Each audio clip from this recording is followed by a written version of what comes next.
Hey homeschoolers, what's in my hand? Another history book. So let's do another history book haul today on Homeschool Chronicles. Welcome back and to Homeschool Chronicles, and today I'm going to be looking at some more history books. Today these ones are world history books that we found either for free or very cheap at a thrift store in Toronto. So let's take a look at this one called The Outline of History, Volume 1 by H.G. Wells. I didn't even know that H.G. Wells had actually written a history book on world history. And this one came out in 1920, I think. And it goes from, the world, ancient times, like before man even, like he believed in evolution, I think. The first civilizations, like the caveman era and all that. But then it goes to Greece and Judea, the collapse of the Roman Empire, and the Mongol empires, Christianity, the age of the great powers, and it goes all the way up until the Second World War. So, yeah. And there's maps and illustrations in there. There's an index. Okay, so here's what happens sometimes when you buy from thrift stores. You get pages that are missing or torn in half. So unfortunately, that happened. Sometimes you don't notice it right away, but still, most of the book is intact. You can still read it. There's some illustrations in there. That's Alexander the Great, that one. But it's interesting to see how H.G. Wells, who's known for his science fiction, actually wrote a history book, and this seems like it's volume 1, so there could be more of these. So let's take a look at the next one. This is heavy. This is called an Encyclopedia of World History. Got this at the thrift store as well. This is an encyclopedia style, ancient, medieval, and modern chronologically arranged world history. So let's see. It's chronological, so it gives you the years and what happened in each year. And there's some maps too. So it's a really thick book. It looks pretty interesting. You can read the world history in chronological order. So it tells you, okay, well, because there's a lot of different things that were all happening at the same time in different places around the world. So you can see, well, what were they doing in the 1500s or whatever? What are you looking about? You want to see what they were doing in the early 1800s in France. What's good has that, and you've got like the family tree of the French Bourbons. So it's really good. This is a really good one. Look for this. This is pretty good. The Encyclopedia of World History. That's a good find.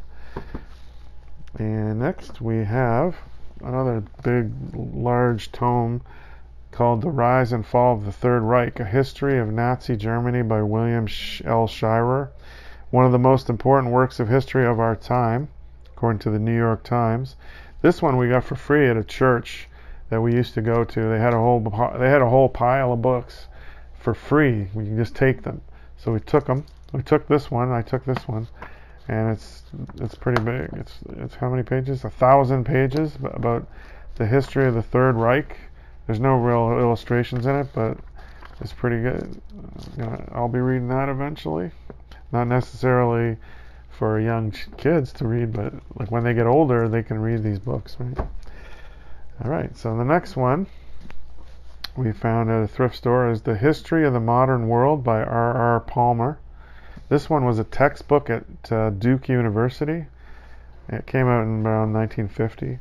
So it goes from the ancient world up until, and this one has a lot of church history in it too.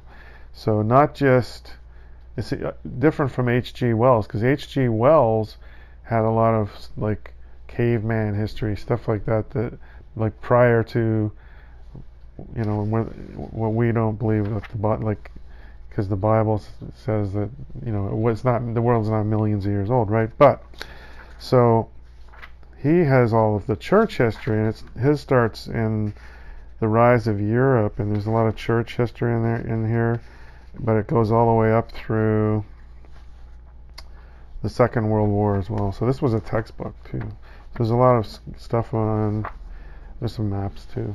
Maps in there too. There's a lot of stuff on church history in here, so that's pretty good. And the War of Spanish Succession, So that's pretty good too. So another good history. And finally, we found this one recently at a thrift store called The Decline and Fall of the Roman Empire, Volume 1 by Edward Gibbon.